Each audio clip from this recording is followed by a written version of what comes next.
फक्त तुमचे विचार सांगा कॅनन बद्दल, किंवा तुम्ही जर राहत असाल तर तुम्हाला इथे काय पाहिजे की बाबा या कॅननची कचरा होऊ नये, घाण होऊ नये, पाणी घाण आहे ते स्वच्छ राहू, यासाठी तुम्हाला तुमची काय इच्छा आहे, काय व्हावं? सेफ्टी जाळी पाहिजे सर्वप्रथम. गाड्या, लहान मुलं पण या रोडनी वावरतात, गाड्या वावरतात, टू व्हीलर वावरतात, त्यासाठी सेफ्टी जाळी महत्वाची आहे. सेफ्टी जाळी महत्वाची आहे. आणि इथे आतापर्यंत जे नगरसेवक आले आहेत किंवा आमदार झाले 5 वर्षातून फक्त एकदा आलेले आहेत. सगळ्यांनी आश्वासने दिलेली आहेत, गाजरं दिलेली आहेत लोकांना सगळ्यांनी. तसं मी एक नाव घेतो, आम्हाला नगरसेवक पाहिजे तर प्रशांत भाऊ सुरसे म्हणून आहेत.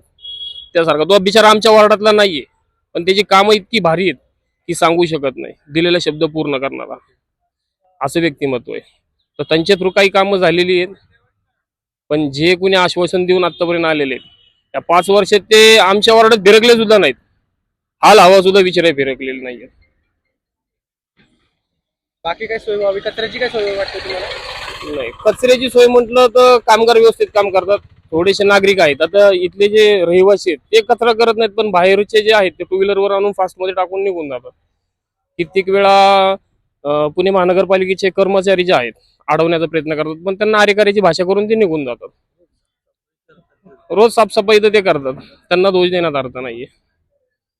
आणि आता सध्या त्या अतिक्रमणचा एक प्रश्न आलाय, कॅननच्या साईडचे घरं किंवा मंदिरं ते सगळं हटवणार आहेत, त्याच्याबद्दल काय बोलायचं काय तुम्हाला? नाही, मी अजून ते वाचलेलंच नाहीये, त्यामुळे वाचले.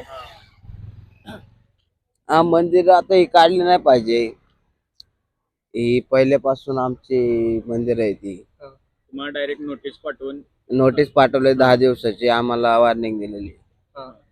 मंदिर नाही आम्ही काढून सोय देणार. बी काय नाही, कुठं राहायची काय हा. नाही, डायरेक्ट म्हणजे इथं जे ज्यांना नोटीस टाकली घर काढायला किंवा मंदिर काढायला, हा. त्या लोकांनी काय करावं आता तुम्हाला काय वाटतं? काय नाही, मंदिर काढून नाही देणार आम्ही. म्हणजे तुम्ही जो काय नोटीस आली त्याच्यावर हा. तुम्ही नकार देताय? हा, आम्ही आंदोलनला बसलो.